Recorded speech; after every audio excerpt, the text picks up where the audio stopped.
Ya, Bapak Ibu teman-teman, kita ketemu lagi di Renungan Sebutir Debu.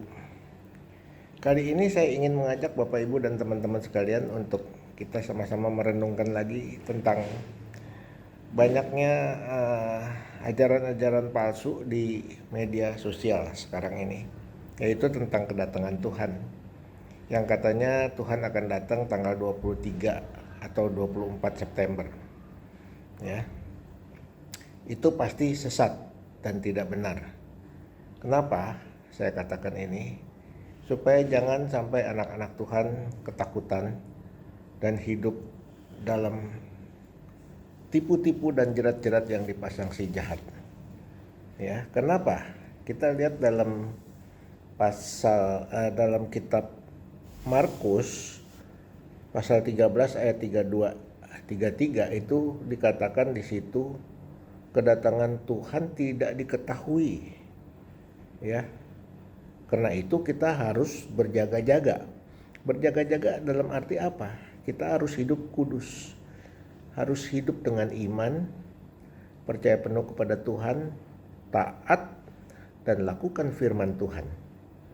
Ya, supaya kita kuat untuk bertahan di dalam kesulitan-kesulitan yang akan timbul di zaman akhir ini. Ya, dalam Tesalonika 1 Tesalonika 5 ayat 2, hari Tuhan datang seperti pencuri pada malam hari. Jadi kita lagi enak-enak, lagi tidur, tiba-tiba Tuhan bisa datang. Ya, jadi nggak ada yang tahu, Bapak Ibu. Dalam 2 Petrus 3 ayat 10, 2 Petrus 3 ayat 10, hari Tuhan tiba-tiba seperti pencuri, lantas langit lenyap dengan dahsyat, katanya ya. Matius 24 ayat 44, banyak sekali ayat-ayat dan pasal yang mengatakan bahwa kedatangan Tuhan tidak ada yang tahu. Ya. Itu anak manusia datang saat tidak diduga. Karena itu kita harus siap sedia. Bagaimana siap sedianya? Kita harus berjaga-jaga. Bagaimana berjaga-jaganya? Harus berkelakuan sesuai yang Tuhan kehendaki. Karena kalau kita tidak berkelakuan sesuai yang Tuhan kehendaki, maka mungkin kita ketinggalan. Ya, kita harus mencerminkan sifat-sifat Tuhan, yaitu bisa menyangkal diri, hidup dalam pimpinan Roh Kudus dan kebenaran Tuhan, dan menyangkal kedagingan kita.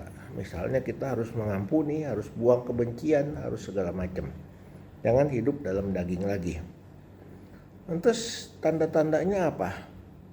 Tanda-tandanya kita lihat, ya, akan ada perang, kelaparan, gempa, ya, kesusahan, sakit penyakit, sakit sampar dan sebagainya. Itu dalam Matius pasal 24. Matius pasal 24, ya. Pas ayat 6 sampai 8 itu kalau Bapak Ibu punya waktu baca ya. Karena di situ ditulis tanda-tanda akhir zaman. Kasih itu menjadi dingin.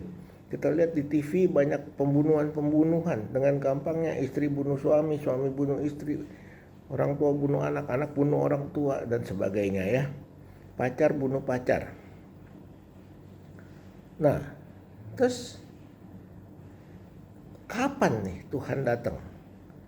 Tuhan datang, Tuhan kasih tanda, Tuhan kasih peringatan. Syaratnya, kasih syarat, yaitu dalam Matius pasal 24 ayat 14. Matius pasal 24 ayat 14 mengatakan Injil harus diberitakan ke seluruh dunia. Ke seluruh dunia ya, ke seluruh dunia. Baru kesudahannya tiba. Nah, masalahnya kita nggak tahu kapan Injil itu sudah diberitakan ke seluruh dunia. Tapi sekarang ini banyak kemurtatan. Murtad dari agama lain masuk ke agama Kristen. Ya. Kemurtatan terjadi di mana-mana. Di Tiongkok, di Iran, di Arab. Ya. Nah, itu akan cepat. Kita nggak tahu tapi kapan Injil itu sudah diberitakan ke seluruh dunia. Ya kan? Lantas dalam 2 Tesalonika 2 ayat 3 dan 4 itu manusia harus muncul dulu, manusia durhaka.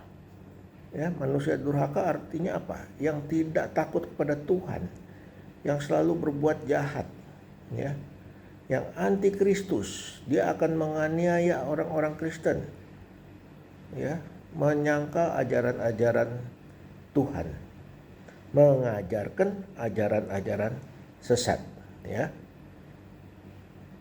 Nah, kita diingatkan dalam firman Tuhan dalam Matius pasal 25 ayat 13. Kita harus berjaga-jaga. Berjaga-jaga artinya apa? Waspada. Waspada terhadap apa? Terhadap kelakuan kita sendiri. Jangan sampai kita punya kelakuan yang tidak berkenan di hadapan Tuhan dan tidak menyenangkan hati Tuhan. Ya, berjaga-jaga karena hari dan saatnya tidak diketahui. Bukannya ditentukan tanggal 23, 24 atau tanggal berapa, enggak ada. Itu tidak ada. Ya. Kita harus berjaga-jaga. Jangan sampai kita ketinggalan. Nah, berjaga-jaganya ini saya ingin ajak Bapak Ibu teman-teman sekalian untuk kita bagaimana caranya berjaga-jaga. Sebagai anak Tuhan, kita harus percaya penuh kepada Tuhan. Kita baru bisa percaya penuh kalau kita beriman. Ya, kalau kita punya iman, baru kita bisa percaya. Waktu kita percaya, baru kita bisa taat kepada seluruh firman yang kita baca dan kita dengar. Nah, setelah taat, baru kita bisa berserah. Artinya berserah, menyerahkan semuanya ke dalam pimpinan dan kehendak Tuhan. Bukan kehendak diri, tapi kehendak Tuhan. Ya. Nah, setelah berserah, kita berharap. Berharap dalam penantian, mengharapkan apakah Tuhan kehendaki atau enggak. Bukan berharap memaksa Tuhan harus turuti kehendak hati kami, hati kita. Bukan. Kita berharap pada kehendak Tuhan. Kalau Tuhan izinkan, kalau Tuhan kehendaki, biarlah ini terjadi yang kita harapkan dan kita mohonkan. Ya. Jangan salah ya. Jangan paksa Tuhan. Tapi biar kehendak Tuhan yang jadi. Karena dengan demikian kita artinya mengakui kedaulatan Tuhan sebagai Tuhan yang maha kuasa, maha pengasih, dan maha penyayang. Ya, Bapak Ibu, hati-hati. Sekarang ini banyak ajaran sesat, banyak nabi palsu, ya, yang menyimpangkan firman Tuhan sedemikian rupa, menyesatkan anak-anak Tuhan. Karena itu mari berjaga-jaga. Caranya berjaga-jaga, berdoa setiap saat, baca firman tiap hari, merenungkannya, beriman, percaya. Setelah percaya, berserah kepada kehendak Tuhan. Lantas kita baru setelah bisa berserah, yang terjadilah sesuai kehendak Tuhan, kita taat, baru bisa kita taat.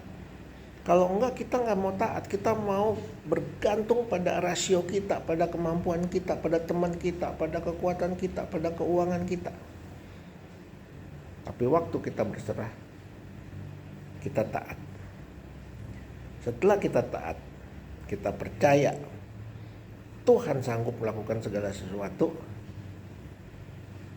kita berharap, mohon belas kasihan Tuhan, dan Tuhan akan bekerja sesuai kehendak Tuhan, bukan kehendak kita.